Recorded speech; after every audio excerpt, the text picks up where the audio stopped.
Hey guys, welcome to another episode of Around the Way with Lisa A, your friend in real estate.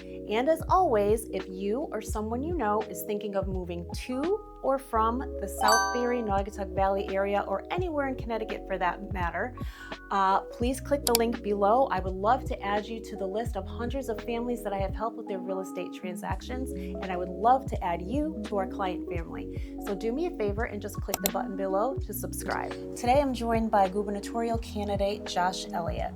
For transparency, I am a Democrat. I am a delegate from Southbury. My goal today isn't to debate him. It's to give you an opportunity to hear directly from him about his leadership, his values, and his vision for Connecticut. Hey guys, so today I'm sitting down with gubernatorial candidate Josh Elliott. So yay, thank you for coming and chatting with us. I'm so excited and I have tons of questions. So I'm going to start, why don't you start off and introduce yourself and tell us a little bit about what you do in Hamden, because You've got all these hats that you wear.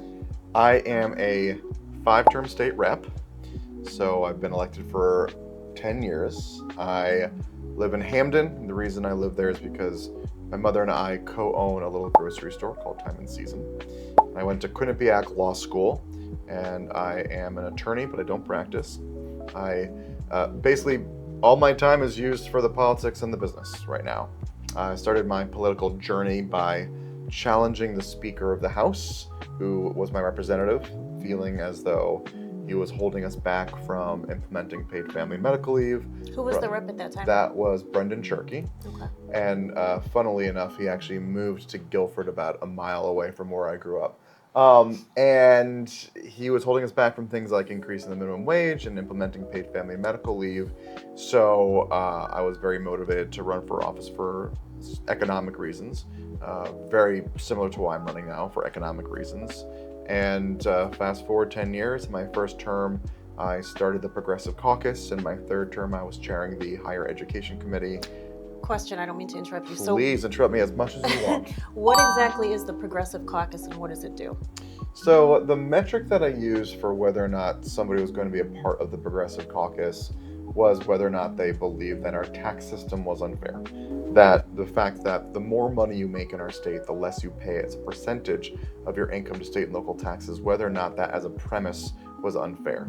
And so when we first started, had 79 Democrats who were elected, and there were 72 Republicans. So it was actually pretty even. The Senate was actually split 18-18, but I was really just talking to House Democrats. And at that time, I got about 35 people to be part of this caucus. And all caucuses, it's a very loose coalition of people who either agree on a premise or are fighting for a certain thing. You have a blue-collar caucus, an agricultural caucus, a bioscience caucus. And so this was really about tackling an unfair tax system. Okay, nice. Yeah, and then now I'm in my 5th term and I am Deputy Speaker, Caucus Co-Chair, and Screening Chair. All those titles mean is that over the last decade, I've been helping Democrats to get elected around the state, and we now have a super majority of 102 out of 151 in the House. Woohoo! Woohoo! And as Screening Chair, I do a lot of internal work. So I help determine where bills go once they leave a committee. So they can either go to another committee, they can be ready for the floor of the House, or they can just die an ignominious death. So for someone that doesn't really understand politics all that well, so you have this Progressive Caucus.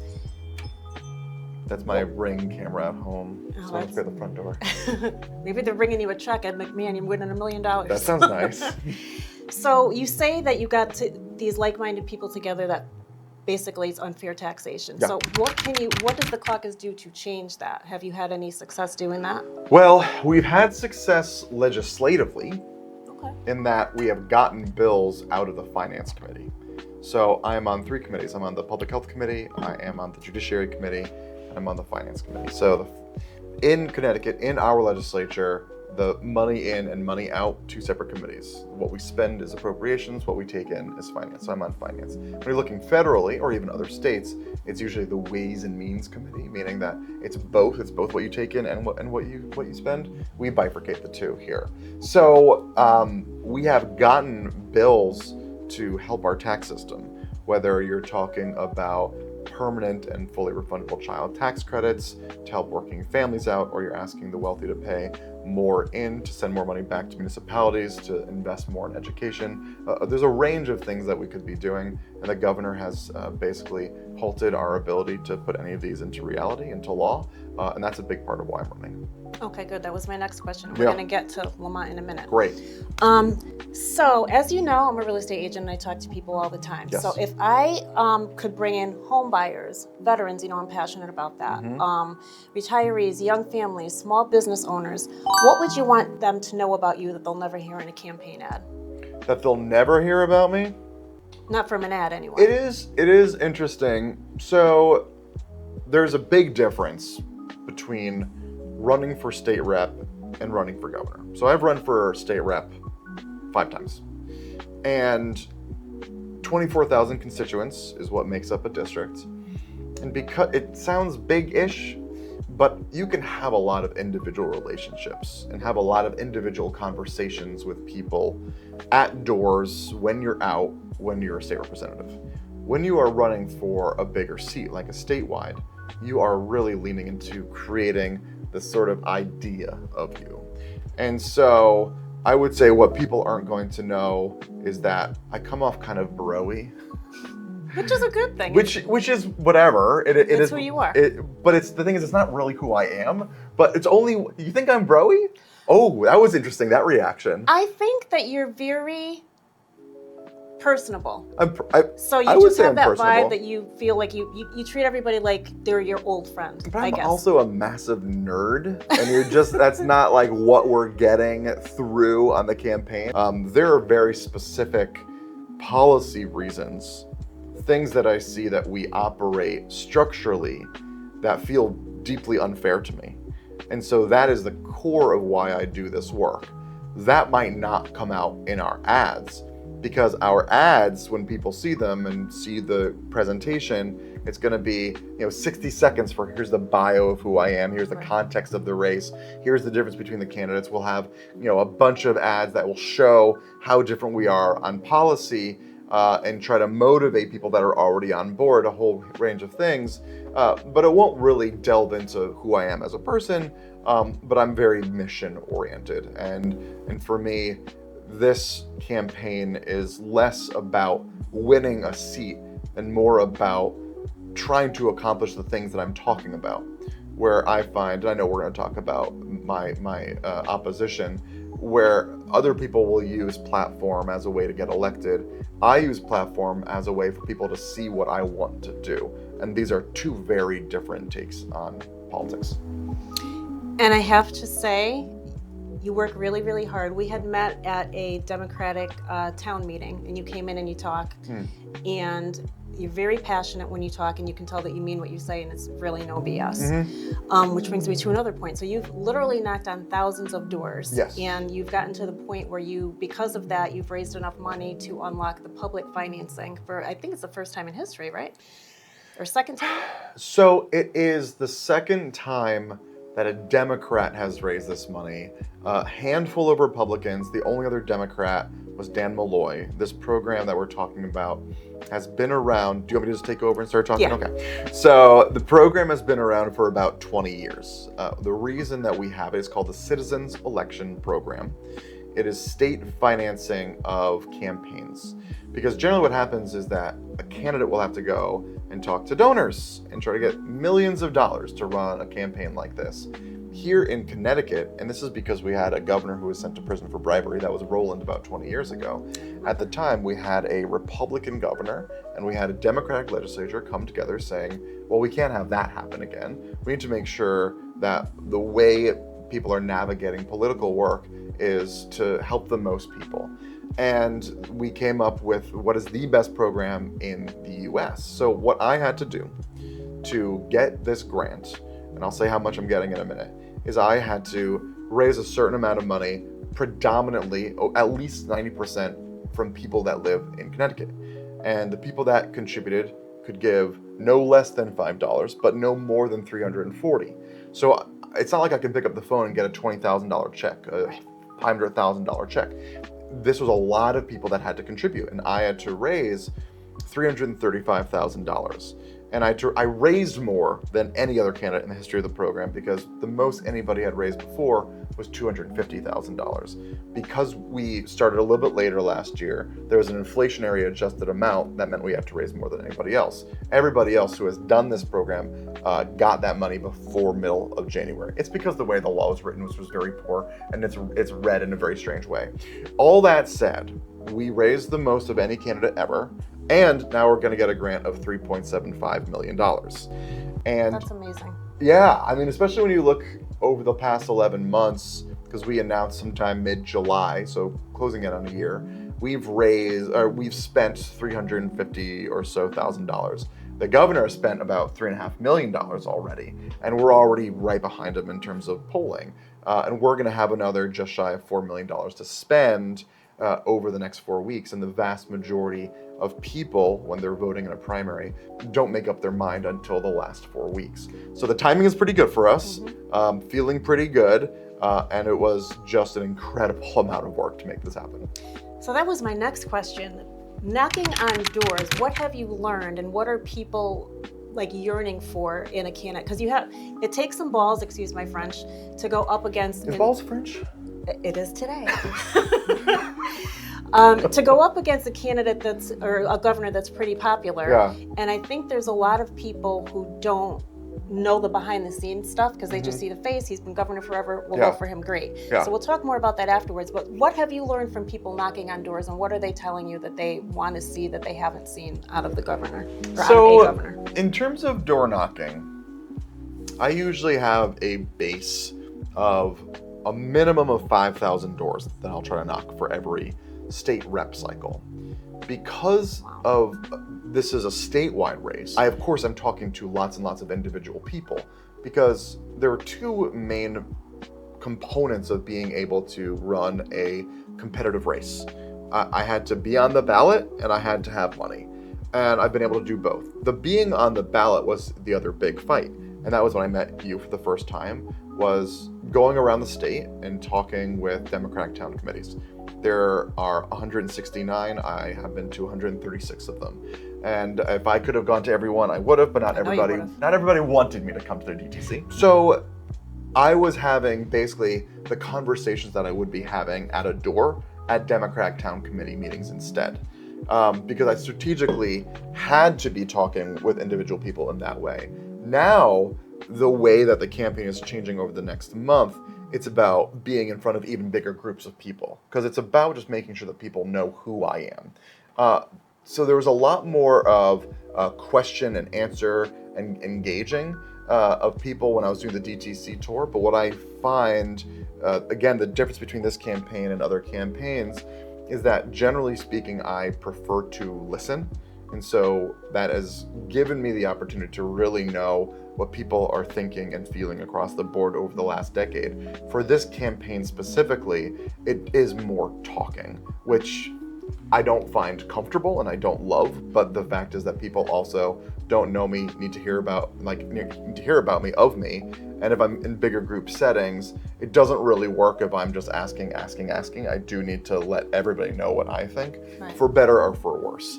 But what I can tell you, because I am still a human being, just have conversations individually, is that the affordability crisis is real. People are truly struggling. There are 6 major factors of what we're dealing with when we're thinking about the affordability crisis. And these things are health insurance and childcare, they're housing, transportation, energy, and food. And over the past 15 years, these costs have just about doubled. Average household income has stagnated, and the people who are the wealthiest among us continue to just absolutely explode in terms of what they're taking in as a percentage of the overall economy, while our tax system continues to punish people that are in the middle, that are already struggling because of external costs. It's not an economic model that works. And the reason that people are feeling this pain more and more is because they're doing everything right, but every year they're slipping back farther and farther and farther and farther. And it's my goal throughout the course of this campaign to really lay out the way that Ned Lamont has been at the lead of making a problem so much worse. So, since you brought it up, why don't we get into that then? Because I feel honestly that his campaign has changed from, I feel like he models a lot of what you're talking about now? Yeah. So what are like 3 major differences between you and him, and how would you solve that problem if you were governor? Yeah, the biggest thing is economics. And all the different things I would talk about are all going to come under the same economic heading. And where we differ in terms of how we approach these things is how severe we think the issue is and how far we're willing to go to actually tackle it. So the first thing is the tax system. And the statistic that I use with everybody everywhere that I think it's really important that people understand and grapple with is that the top 4,500 income earners in our state, the wealthiest in our state, the most privileged in our state, they pay less than 8% of their income to state and local taxes. The people who are at the lowest third, that's 1.2 million people, the people who are struggling the most, they pay over 20% of their income to state and local taxes. And the reason for this is that we over-rely on the property tax. We are the second most reliant state on this tax, and this tax is a deeply regressive tax, hitting people in the middle class harder than everybody else because it is ultimately a middle class wealth tax. That when you are a middle class earner and you're part of a working family, you own your own home, a lot of what you own is stored in your house. And when you're ultra wealthy, only a very small percentages. So we are going after middle class wealth when we rely on this tax, which goes to fund our police, our fire, our local transportation, our public works, but most importantly, our education system, which is anywhere from 1/3 to 2/3 of a town and city's budget. And so the governor loves this because this is somebody who makes $55 million a year from passive generational banking income. This is somebody who has spent $70 million of his own money to ultimately win this seat. And so this benefits him. This is a structure that helps him. And he's said it to me, to my face, that he doesn't want to punish success. But by saying that, he's saying he's willing to punish people who are struggling to survive. And I don't understand that mentality. So what do we have to do? We have to ask the wealthy to pay in more, because certainly if working families can be paying over 20%, then the wealthy can be paying more than that 8% they're paying now. We reinvest that back into our education system to make sure that because the education cost sharing grant hasn't gone up in 13 years and the base is kept artificially low. What's the education cost sharing grant? So the state does send some money back to municipalities for education, but doesn't send nearly enough. So you'll have a mill rate, which is what the property tax is based off of, which is really just a percentage of what the assessment of a house is. On its face, it's unfair. But then you'll have a system where Greenwich will have a mill rate of 11 and Hampton will have a mill rate of 54. And it takes what's already a bad tax and blows it up and makes it so much worse. The state tries to send some money back through these grants. We have the ECS grant, which is the Education Cost Sharing Grant. That comes back to towns to specifically go towards education. You have Pilot, which is the payment in lieu of taxes. You have a lot of property that is non-taxable. This is religious institutions, hospitals, educational facilities, government facilities, nonprofits generally. And because, generally speaking, it's urban centers that have a disproportionate amount of property that is non-taxable, the state sends money back in different ways to municipalities. The ECS grant is one of those big ways, but that formula hasn't really been updated in terms of what we expect to pay per pupil in the past 13 years.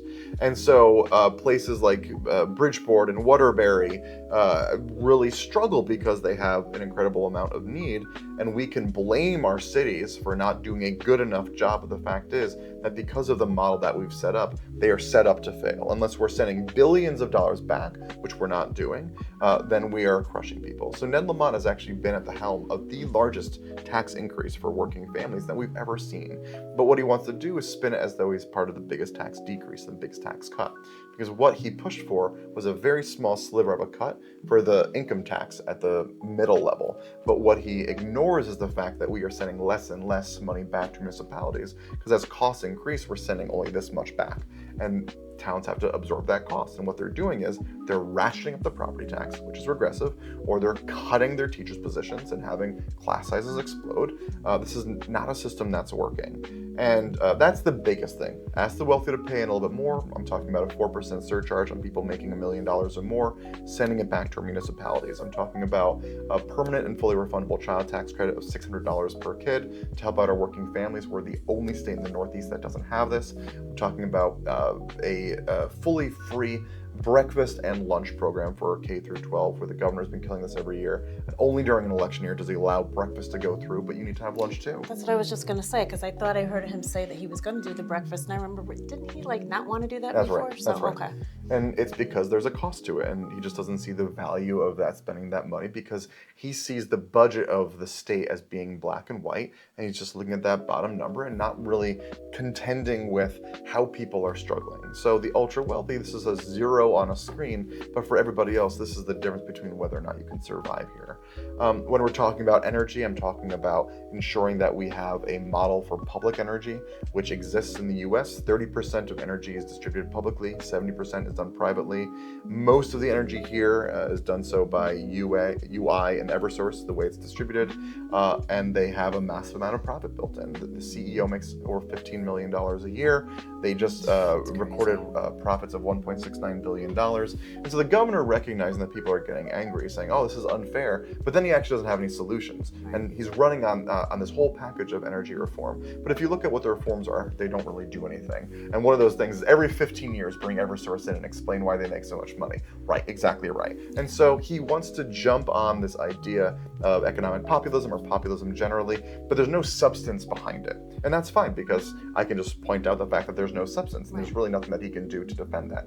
He's hoping that he can just spend enough money to drown out my message, but we're just getting too popular now. So didn't he just sign some kind of a bill that's preventing Eversource from doing something, or am I misinformed? So what he did was he had a press conference with the two chairs of the Energy Committee, one of whom is retiring, and talking about a set of like 6 or 7 reforms. But again, he's talking about smart meters, talking about bringing so nothing substantial. Nothing substantial, Okay. because he knows that that'll get a headline. He knows that people won't read past the headline, That's and they'll give him yeah. credit for being a champion and a leader. And the fact is, he's been here for 8 years. He allowed his top regulator to get pushed out of the job after a 2-year PR campaign by Eversource. And after she left, Eversource got the rate increase that they were looking for the past 2 years. This is not somebody who is going to be tough on our corporations, who's going to have high expectations. And the fact is that here in our state, we have, hopefully that doesn't carry over. That was very, very loud, more than I expected.